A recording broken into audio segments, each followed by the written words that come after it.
새벽 예배를 하나님께 드리도록 하겠습니다. 다 같이 사도신경으로 신앙 고백을 드립니다. 전능하사 천지를 만드신 하나님 아버지를 내가 믿사오며 그 외아들 우리 주 예수 그리스도를 믿사오니 이는 성령으로 잉태하사 동정녀 마리아에게 나시고 본디오 빌라도에게 고난을 받으사 십자가에 못 박혀 죽으시고 장사한 지 사흘 만에 죽은 자 가운데서 다시 살아나시며 하늘에 오르사 전능하신 하나님 우편에 앉아 계시다가 저리로서 산자와 죽은 자를 심판하러 오시리라. 성령을 믿사오며 거룩한 공회와 성도가 서로 교통하는 것과 죄를 사하여 주시는 것과 몸이 다시 사는 것과 영원히 사는 것을 믿사옵나이다. 아멘. 찬송가 254장 내 주의 보혈은 정하고 정하다. 함께 찬양 드리시겠습니다.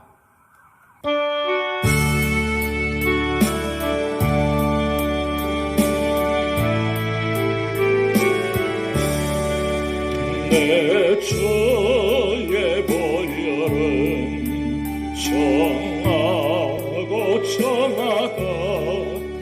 내 죄를 정죄하신 주 날 오라 하신다.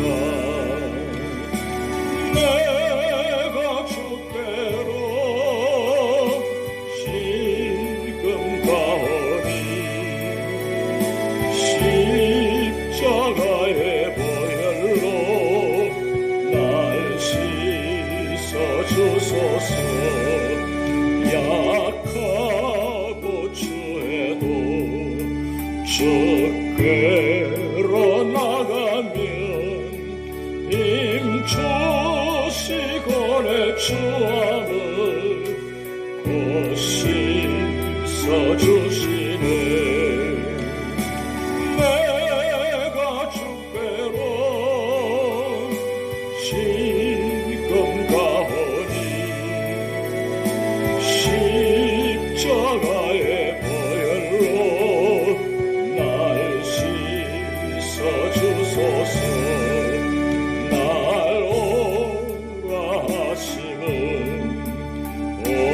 온전한 믿음과 또 사랑함과 평안함 다 주려 함이라.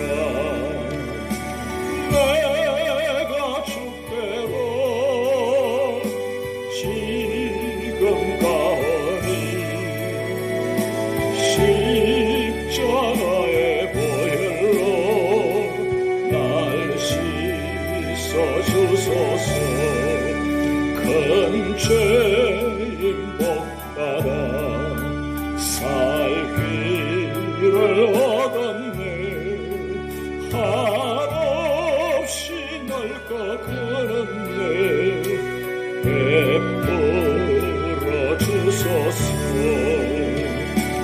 내가 주께로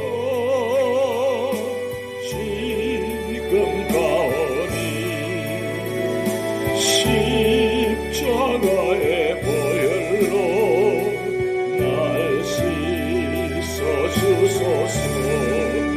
그 피가 맘속에 큰 증거 됩니다. 내 기도 소리 들으사 다 허락하소서. 내가 주께로 지금 가오니 십자가의 보혈로 날 씻어주소서.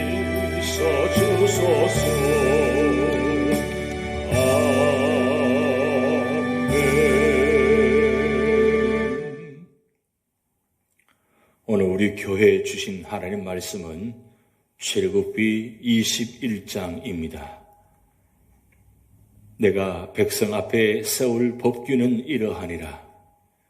내가 히브리 종을 사면 그는 6해 동안 섬길 것이요 일곱째 해에는 몸값을 물지 않고 나가 자유인이 될 것이며 만일 그가 단신으로 왔으면 단신으로 나갈 것이요 장가들었으면 그의 아내도 그와 함께 나가려니와 만일 상전이 그에게 아내를 주어 그의 아내가 아들이나 딸을 낳았으면 그의 아내와 그의 자식들은 상전에게 속할 것이요 그는 단신으로 나갈 것이로되 만일 종이 분명히 말하기를 내가 상전과 내 처자를 사랑하니 나가서 자유인이 되지 않겠노라 하면 상전이 그를 데리고 재판장에게로 갈 것이요 또 그를 문이나 문설주 앞으로 데리고 가서 그것에다가 송곳으로 그의 귀를 뚫을 것이라.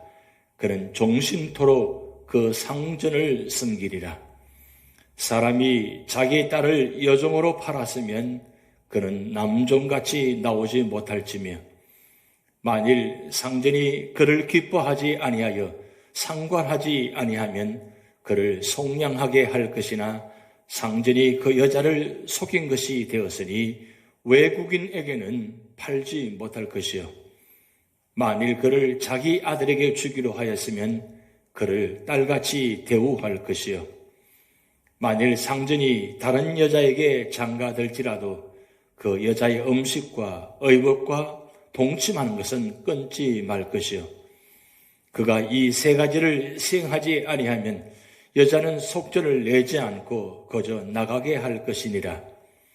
사람을 쳐 죽인 자는 반드시 죽일 것이나 만일 사람이 고의적으로 한 것이 아니라 나 하나님이 사람을 그의 손에 넘긴 것이면 내가 그를 위하여 한 곳을 정하리니 그 사람이 그리로 도망할 것이며 사람이 그의 이웃을 고의로 죽였으면 너는 그를 내 제단에서라도 잡아내려 죽일지니라.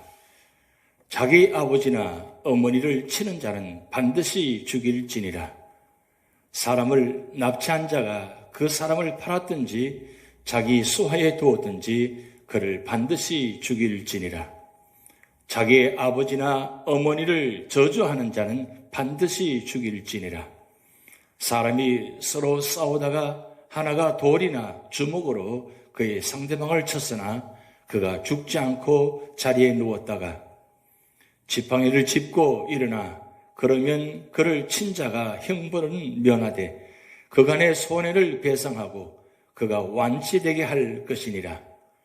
사람이 매로 그 남종이나 여종을 쳐서 당장에 죽으면 반드시 형벌을 받으려니와 그가 하루나 이틀을 연명하면 형벌을 면하리니 그는 상전의 재산임이라.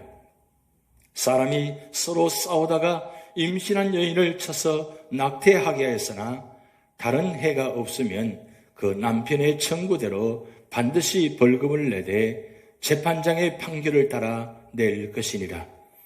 그러나 다른 해가 있으면 갑대 생명은 생명으로 눈은 눈으로 이는 이로 손은 손으로 발은 발로 된 것은 된 것으로 상하게 한 것은 상함으로 때린 것은 때림으로 갚을 지니라.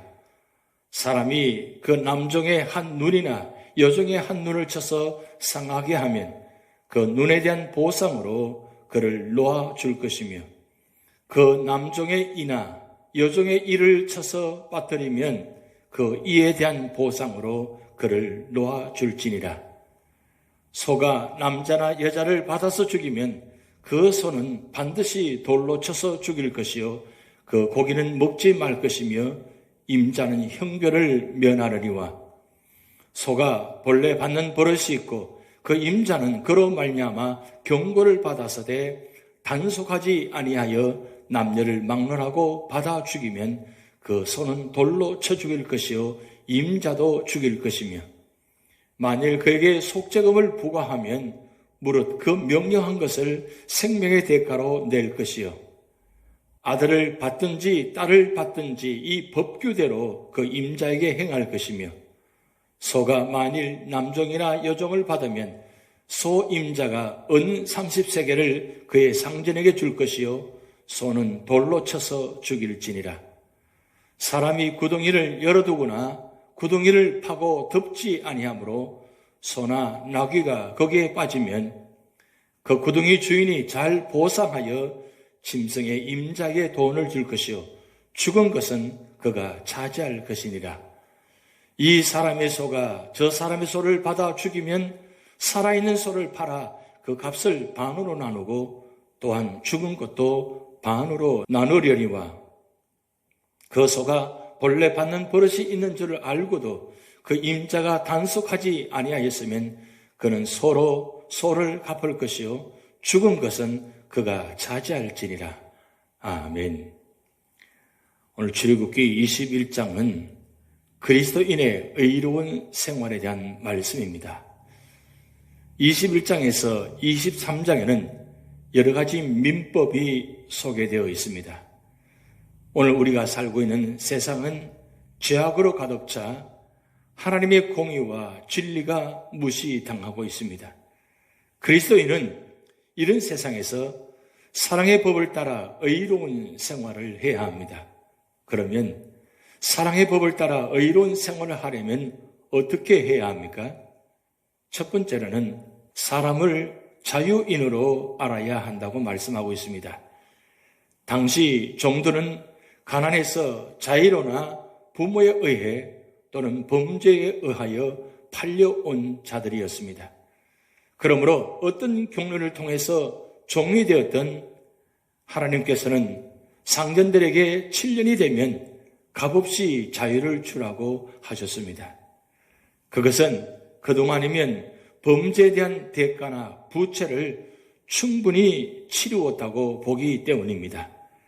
또 하나님께서는 종들에게 자유를 줌에 있어서 그들 각자의 입장에 따라 자유를 주라고 말씀하고 있습니다.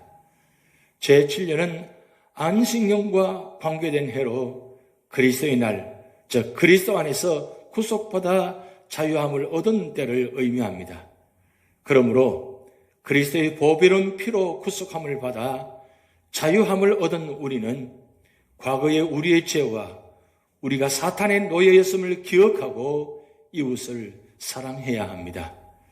또 여정에 대한 율례를 보면 당신은 사람이 돈을 받고 딸을 여종으로 팔았으면 남종같이 노임을 받지 못하였습니다.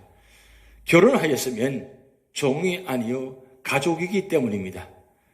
만일 상전이 여종과 결혼하기 싫다면 자유의 몸이 되게 해야 하며 자기 아들에게 주기로 했으면 그를 딸같이 생각해야 하고 또 상전이 다른 데 장가든 경우에는 여종의 의식주를 책임질 것이며 그렇지 못할 경우에는 자유를 주어야 합니다. 여기서도 하나님께서는 여종이라도 그들의 명예와 권리를 엄격히 보호하고 있습니다. 그리스도인은 예수님의 보혈로 값주고 사신 바 되었기 때문에 사람들을 종으로 생각해서는 안 됩니다. 로마의 군대 장관 백부장은 자기의 종이 죽게 되자 예수님의 소문을 듣고 사람들을 보내어 도움을 청했습니다. 당시 종은 주인의 소유물처럼 취급받고 전혀 인격적인 존중을 받지 못했습니다. 그러나 백부장은 종을 인격적으로 대했습니다. 당시 장로들은 주님께 나가 백부장을 칭찬했습니다. 주님께서도 백부장의 행위와 믿음을 기뻐하셨습니다. 두 번째로는 하나님을 두려워해야 합니다. 본문은 자신의 부주의나 소유한 짐승 때문에 다른 사람을 해친 데 대한 손해배상법입니다. 소가 사람을 들이받아서 그 사람이 죽으면 소는 돌로 쳐 죽이고 고기는 먹어서는 안 됩니다. 그러나 소 임자에게는 죄가 되지 않습니다. 본래 소가 잘 받는 버릇이 있어 경고와 주의를 받았음에도 소를 잘 단속하지 않아서 그 소가 사람을 받아서 죽이면 그 목숨값으로 배상금을 내야 합니다. 어떤 사람이 구덩이를 파놓고 메우지 않아서 어느 집에 소나 짐승이 빠졌을 경우에는 구덩이를 판 자가 가축 임자에게 가축의 값을 물어줘야 합니다. 이때 죽은 가축은 값을 물어준 구덩이 임자의 것입니다. 주님은 원수를 사랑하라고 하셨습니다. 현재 나를 미워하는 자, 나를 저주하는 자, 나를 모욕하는 자, 나를 때리는 자, 나의 옷을 빼앗는 자가 있습니까? 주님은 이런 자를 사랑하라고 하십니다. 어떻게 이렇게 할 수 있습니까? 예수님의 사랑을 받고 용서함을 받은 자라면 마땅히 사랑해야 합니다.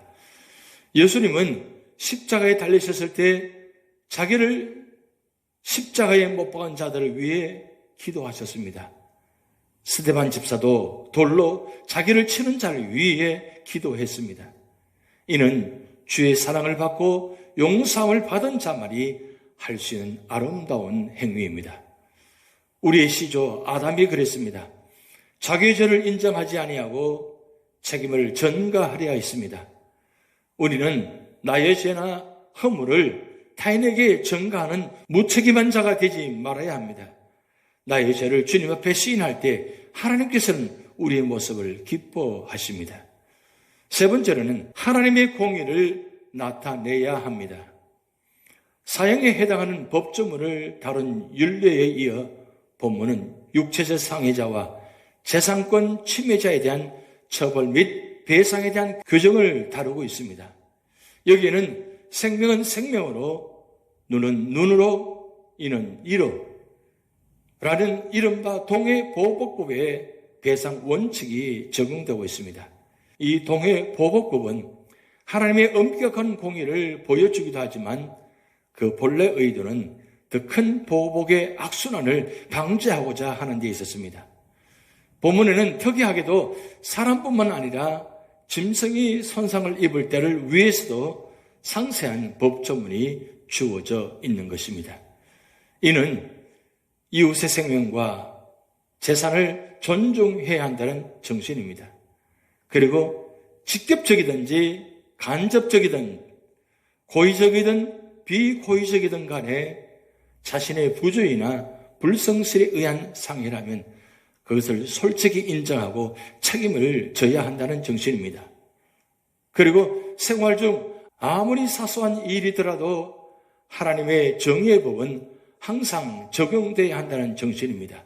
또한 소극적인 자기 관리는 주위에 머물지 않고 적극적으로 이웃의 유익을 위해야 한다는 정신에서일 것입니다.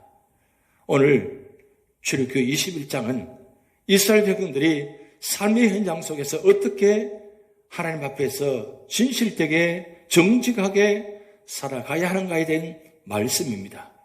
오늘 우리에게도 주신 말씀입니다. 이스라엘 백성들처럼 오늘 우리도 하나님께서 선택받은 백성들입니다. 어딜 가든지 무엇을 하든지 어느 삶의 자리든지 언제나 하나님 앞에서 부끄러움 없는 믿음의 신앙인으로 그리고 감사하며 정직하고 진실하게 살아가시는 주의 성도들이 되시기를 간절히 축복드립니다. 기도하시겠습니다. 하나님 아버지, 오늘 우리도 이 말씀대로 살아가게 하시고 우리의 모든 삶의 자리마다 진실되고 정직하며 하나님 보시기에 기뻐하시는 성도가 되도록 하나님 축복하여 주시옵소서. 이번 한 주간도 연로하신 어른부터 어린아이들까지 육신을 지켜주시고 영혼을 지켜주시고 인도하시고 보호하시고 축복하여 주시옵소서. 우리 모든 삶의 자리를 통해서 주님의 영광이 드러나게 하시고 구원의 역사가 나타나기를 소망하며 예수님의 이름으로 축복하며 기도하옵나이다. 아멘. 다 같이 주기도문 하시겠습니다.